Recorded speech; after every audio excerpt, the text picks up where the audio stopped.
Police ने सुलझाई हत्या की गुत्थी। लगभग 10 महीने पहले हुई थी युवक की हत्या। पुलिस ने आरोपी हाशिम बाबा सहित 3 आरोपियों को किया गिरफ्तार।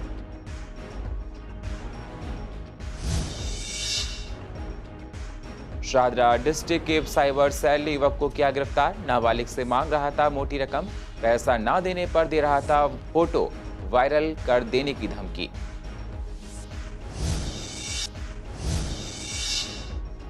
विवेक विहार पुलिस ने 5 जुआरियों को रंगे हाथों किया गिरफ्तार। आरोपियों के पास से 9,000 के आसपास नकदी बरामद। मामले की जांच में जुटी है पुलिस।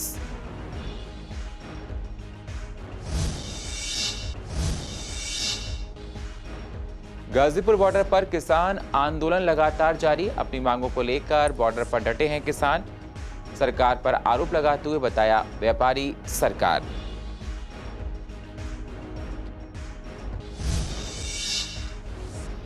और बढ़ रहे कोरोना के खतरे ने बढ़ाई पेरेंट्स की चिंता।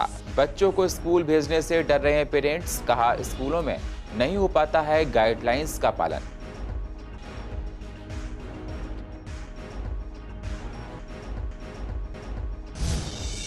नमस्कार, स्वागत है आप सभी का सीसीएन में। मैं हूं आपके साथ सुनील चौहान और आप देख रहे हैं पूर्वी दिल्ली खास। अब होते हैं रूबरू पूर्वी दिल्ली की अहम खबरों के साथ। दिल्ली में पिछले साल 28 मई 2020 को हैदर नाम के एक व्यक्ति का सुबह विहार उत्तरी गोंडा में 5 व्यक्तियों ने मिलकर हत्या कर दी थी, जिसका खुलासा करते हुए पुलिस ने 3 आरोपियों को गिरफ्तार किया है। पुलिस ने जानकारी देते हुए बताया कि आरोपी हाशिम बाबा ने अपने सहयोगी जाकिर और अन्य साथियों ने हत्या की थी। गिरफ्तार किए गए तीनों आरोपियों के खिलाफ चार्जशीट संबंधित कड़कड़ुमा कोर्ट में पहले ही दाखिल की जा चुकी है। शादरा डिस्ट्रिक्ट के साइबर सेल ने एक ऐसे युवक को गिरफ्तार किया है जिसने 13 वर्ष की नाबालिग लड़की से सोशल मीडिया पर दोस्ती की और फिर उसकी फोटो को एडिट कर उसे ब्लैकमेल कर रहा था। बाकायदा आरोपी ने छात्रा के परिजनों को कॉल कर उसकी बेटी को बदनाम करने का एवज में 50,000 रुपए की मांग रखी थी। पकड़े गए आरोपी की पहचान हिसार हरियाणा निवासी राजवीर और दीपक के तौर पर हुई है, जिसके पास से मोबाइल को भी बरामद कर लिया गया है। पुलिस ने आरोपी के खिलाफ पॉक्सो आईटी एक्ट और जबरन वसूली समेत अन्य धाराओं में केस दर्ज किया है। डीसीपी शादरा डिस्ट्रिक्ट आर सत्यम सुंदरम के मुताबिक बाजार इलाके में रहने वाली 8वीं कक्षा की छात्र से शिकायत मिली थी, जिसमें बताया गया है कि कुछ दिनों पूर्व उसकी दोस्ती इंस्टाग्राम पर एक युवक से हुई थी। वहीं से आरोपी ने उससे फोटो ले लिया। बाद में आरोपी ने फोटो के साथ छेड़छाड़ कर उसे अश्लील बना दिया। इसके बाद इन फोटो को आरोपी ने लड़की के पास भेजकर डिमांड करने लगा। विवेक विहार पुलिस ने गुप्त सूचना के आधार पर 5 जुआरियों को पकड़ने में सफलता हासिल की है। गिरफ्तार आरोपियों के सट्टे में इस्तेमाल होने वाली पर्चियां और 9,000 के आसपास रुपए बरामद किए गए हैं। तो वहीं मुख्य आरोपी झिलमिल कॉलोनी का रहने वाला अरविंद भाटिया ने बताया कि सट्टा लगाने में वह अपने साथी सुशील अरोड़ा का शामिल करता था। तो वहीं गिरफ्तार आरोपियों से पूछताछ की जा रही है। एक सीक्रेट इंफॉर्मेशन के तौर पर हमने एक स्पेशल टीम बना के हमने झिलमिल कॉलोनी में हमने राइड कराया है। जो इन्फॉर्मेशन है वो गैम्बलिंग, वहाँ का गैम्बलिंग एक बंदे ने वो चला रहा है अपना घर पर। इसी के ऊपर हमने तुरंत राइड करवा के हम 5 लोगों को पकड़ा वहाँ मौके से।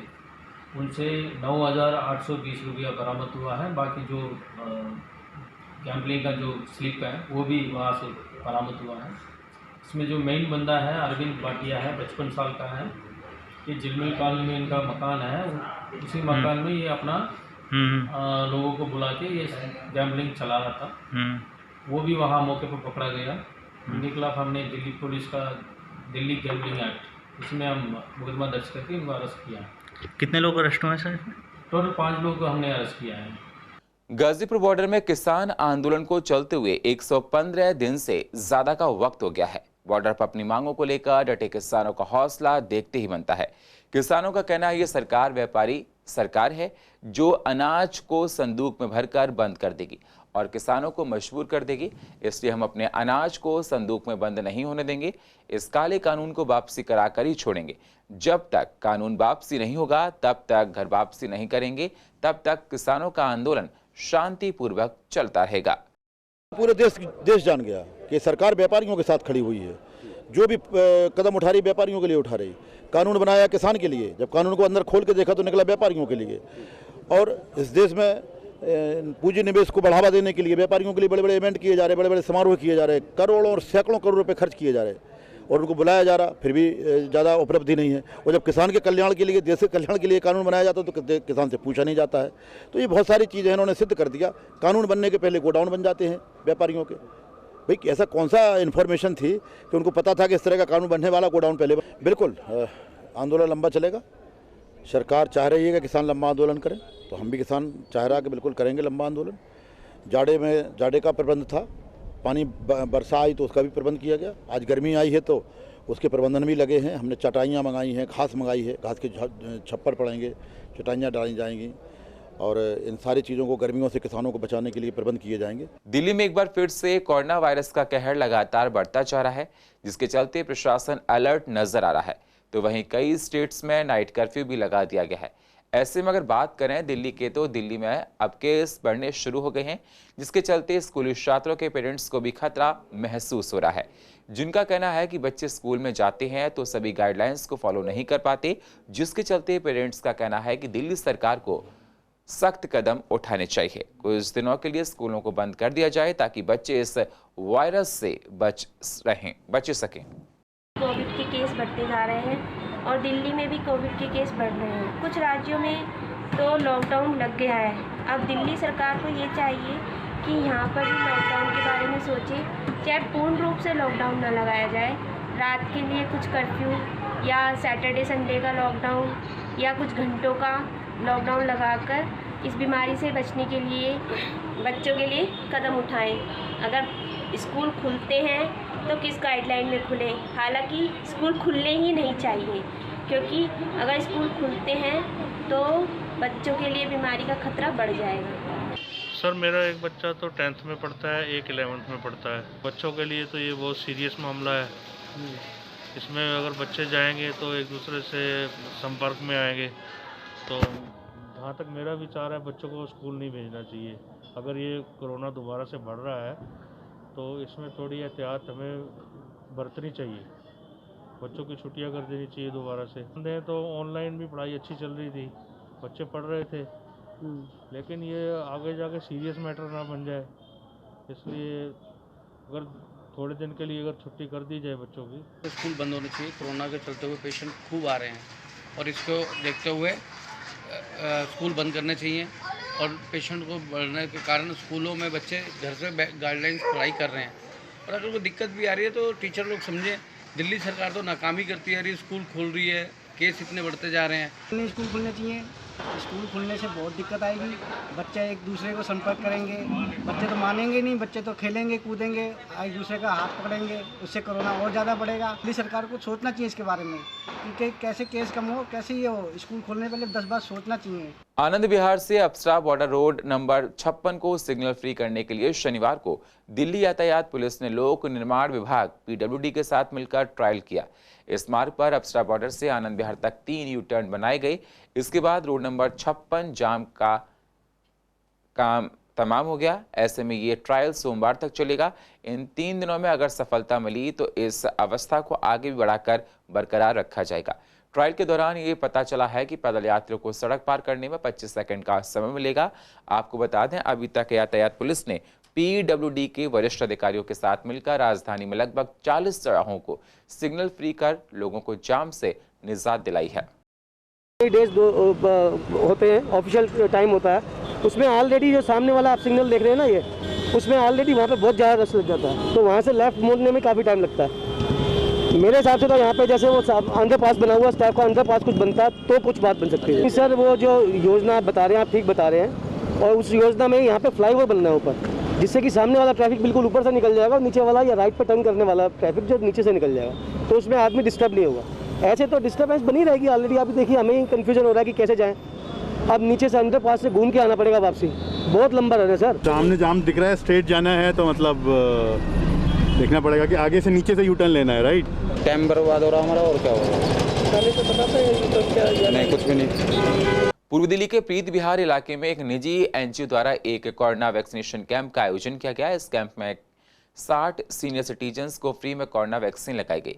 ये वैक्सीन लगवाने आए सीनियर सिटीजन्स का कहना था ये वैक्सीनेशन समय पर दी गई है और कोई भी उन्हें दिक्कत नहीं आई है। तो वहीं इस कैंप में सीनियर सिटीजन्स ने बढ़ चढ़कर हिस्सा लिया है। प्राप्त हुई है, आज उनको हम फ्री में वैक्सीनेशन करा रहे हैं और हमारा टारगेट है कि मिनिमम हम 70 लोगों को हम आज फ्री में वैक्सीनेशन करा पाए। तो यहाँ पर जो सीनियर सिटीजन्स को फ्री वैक्सीनेशन लगाई जा रही है, ये अपने आप में एक बहुत ही अच्छा कदम है, बहुत अच्छा काम किया गया है।